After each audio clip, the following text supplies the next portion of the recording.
yang dimana ditemukan memang fix 99,99% berdasarkan data yang diberikan oleh Kapus Lapor Bareskrim, dalam hal ini yang diwakili oleh beliau, bahwa anak tersebut memang tertukar. Sekali lagi kami mengucap syukur alhamdulillah atas rahmat Allah SWT, Tuhan Yang Maha Kuasa. Masing-masing pihak bisa menerima dengan kebahagiaan yang luar biasa. Ini menunjukkan perhatian yang serius dari pemerintah negara Republik Indonesia. Makanya saya langsung nanyain ke dia, bener apa begitu Mbak ngomong? Saya nggak pernah ngomong, berarti nggak beres. Saya langsung ngomong di depannya dia, berarti nggak beres itu rumah sakit, bener-bener bohong terus ke saya. Apakah benar ada kemungkinan dan berita yang keluar bahwa rumah sakit itu sengaja menutupi setelah ketahuan, tuh bener nggak? Itu dulu aja deh, Bu Siti. Ya, menyikapi berita yang akhir-akhir ini lagi viral, persoalan bayi yang tertukar di sebuah rumah sakit sampai 1 tahun baru ter-up untuk bisa terselesaikan.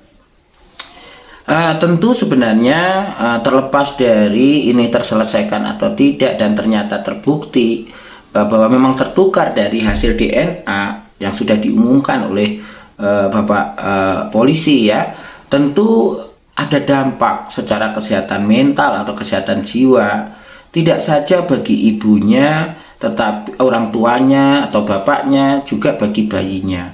Tentu ini harus disikapi, jangan sampai kejadian ini mempengaruhi kondisi mental, emosional dari anak maupun orang tuanya. Sehingga tentu perlu adanya pendampingan. Oke, akan dilakukan bonding oleh pihak kepolisian, itu bagus, luar biasa, itu saya salut sekali, ya. Tetapi adakah keterlibatan pihak profesional kesehatan, dalam hal ini mungkin psikolog atau psikiater atau perawat spesialis keperawatan jiwa untuk mendampingi? Jadi tidak hanya dilakukan oleh pihak kepolisian. Apa yang perlu dilakukan, ya, dalam kontekstual kesehatan jiwa? Tentu kita harus berpikir ulang bahwa memang anak saat ini masih usia bayi, ya, istilahnya masih belum mengerti kejadian ini secara baik, ya, kecuali usia kanak-kanak atau apa, mungkin secara emosional akan lebih berdampak sekali, mungkin bullying dan sebagainya kan oleh teman-temannya. Tetapi untuk bayi tentu ada perbedaan sentuhan, omongan, pola didikan, ya. Itu yang mungkin saja akan mempengaruhi kondisi emosional bayi sehingga menjadi sangat rewel dan sebagainya. Kan rencananya mau ditukar, ya, dikembalikan ke posisi orang tua biologisnya. Ini harus diperhatikan sekali karena ada perbedaan selama 1 tahun terakhir. Nggak mungkin tidak ada perbedaan. Kalaupun mengatakan bahwa diasuh dengan seperti anak sendiri, oke. Tetapi pasti ada perbedaan-perbedaan yang nyata, walaupun tujuannya sama-sama baik. Ini yang akan direspon berbeda oleh si bayi. Secara emosi pasti berbeda, bagaimana cara gendong, bagaimana memeluk, bagaimana mengajak komunikasi, bagaimana ngajak bermain. Bahkan bisa jadi favorit permainannya pun bisa berbeda. Nah, ini kalau tiba-tiba di bondingnya hanya di polisi, kemudian nggak ada edukasi, nggak ada informasi kesehatan atau apapun yang perlu dilakukan untuk membuat nyaman si anak, maka akan terjadi stres si anak ini, ya, si bayi ini akan stres, ya, secara emosi, ya, tentu akan mempengaruhi. Lalu biasanya ngomong dengan si A kemudian dipaksa ngomong si B. Kalau dia kanak-kanak bisa jadi masih bisa menyampaikan, biasanya ibu begini, biasanya bapak begini, nah biasanya saya makan ini. Lah ini bayi. Kalau tidak sampai pada biasa-biasa makan, minum, jam bermain, jam tidur, tidak dikondisikan, ya, anak ini akan stres, ya, ya, sehingga mungkin saja akan rewel, akan ini. Nah, ini yang harus diperhatikan, sehingga mungkin tidak hanya bonding yang dilakukan oleh pihak polisi, tapi menjadwalkan paling tidak seminggu sekali bayi-bayi itu ketemu dengan orang tua sambungnya, atau anggap aja sebagai orang tua angkat supaya tidak terputus rasa emosionalnya kedua orang tua itu dengan anaknya, karena kan akan dipisah. Jangan tiba-tiba tidak pernah ketemu sama sekali.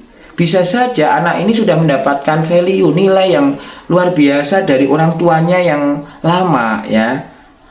Dia kehilangan, nah rasa kehilangan ini yang harus diantisipasi. Harus dibantu anak menghadapi situasi sulit. Kalau orang dewasa mungkin bisa menghadapi situasi sulit ini, kalau bayi ya tidak, apalagi menjelang toddler ya, kanak-kanak. Sehingga tentu perlu pihak-pihak terkait, KPAI mungkin ya perlu pihak dinas kesehatan atau siapapun membantu kedua orang tua ini untuk merawat bayinya, mungkin sampai dirasa aman. Sehingga perlu juga ada pertemuan-pertemuan yang berkualitas atau quality time di antara keluarga mereka, ya walaupun sebelumnya tidak pernah saling kenal, sehingga bisa dijalin silaturahim kekeluargaan, ya supaya anak ini tidak kehilangan dengan tiba-tiba. Adakan acara-acara khusus yang memungkinkan anak ini masih bisa mengingat, merecalling ya, masih bisa menikmati belayan dari orang tua yang dulu yang merawat dia sampai usia 1 tahun.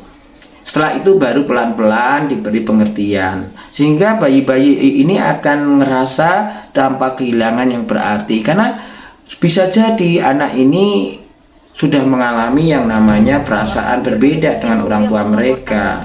Ada signifikan other, bahwa mereka itu menjadi orang yang sangat signifikan dalam kehidupannya, membuat bahagia, nyaman, aman, tiba-tiba diambil ya. Nah ini berbahaya, sehingga perlu adanya upaya bertahap kedua orang tua ini untuk menggantikan, bahkan harus belajar juga dari orang tua yang rawat sebelumnya, apa yang dilakukan. Yang baik ya diteruskan, kalau yang jelek ya jangan. Tapi paling tidak anak-anak ini tidak kehilangan sosok orang tua yang sebelumnya ya. Itu perlu dipikirkan untuk kesehatan mental ya. Semoga video ini bisa ditemukan oleh orang-orang yang peduli dengan kesehatan mental anak, sehingga bisa diteruskan ke orang tua mereka ya, sehingga bisa yang namanya kesehatan mentalnya tetap terjaga.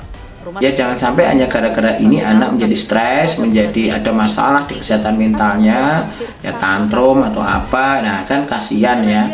Tapi seandainya kita respect dan peduli dengan hal ini, maka ya tentunya bisa kesehatan mentalnya terjaga. Mungkin perlu diselenggarakan rekreasi bersama, healing, makan bersama 2 minggu sekali dan sebagainya, sampai akhirnya anak-anak itu bisa dimengerti. Jangan di-cut intinya. Ya bonding ya di kantor polisi itu ya nggak akan lama, paling 1 jam 2 jam, masa seharian kan nggak mungkin kan. Nah emang polisi nggak ada kerjaan lain kan, seperti itu. Tapi paling tidak di luar kegiatan yang dikerjakan oleh kepolisian itu ada hal yang lain yang dikerjakan. Jangan hanya mengandalkan yang dari polisi karena udah janji mau memfasilitasi bonding, tapi di luar berhenti. Anak dipaksa untuk menyesuaikan diri dengan orang tua barunya ya, walaupun itu orang tua biologis ya. Tolonglah semua yang terlibat dalam hal ini, jika mendengarkan atau melihat video ini, bisa menjadi inspirasi bahwa perlu ada event-event yang membangun chemistry antara si bayi dengan orang tua yang biologis ya, seperti itu, sehingga pelan-pelan anak akan bisa menerima.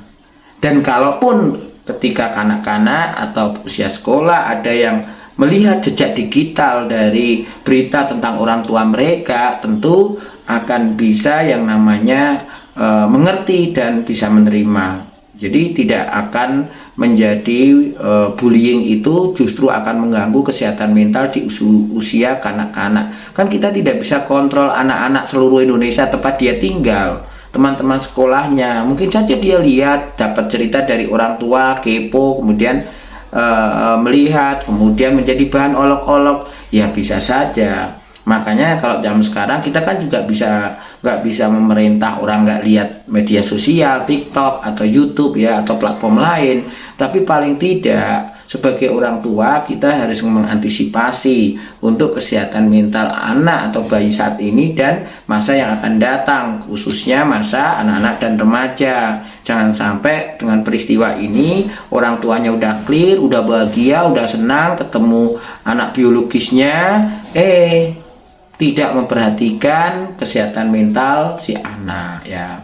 Itu saja yang bisa Bang J sampaikan. Semoga manfaat dan menginspirasi seluruh warga negara Indonesia ya, bahwa parenting atau pola asuh itu sangat penting yang bisa membuat orang menjadi optimal kesehatan mentalnya.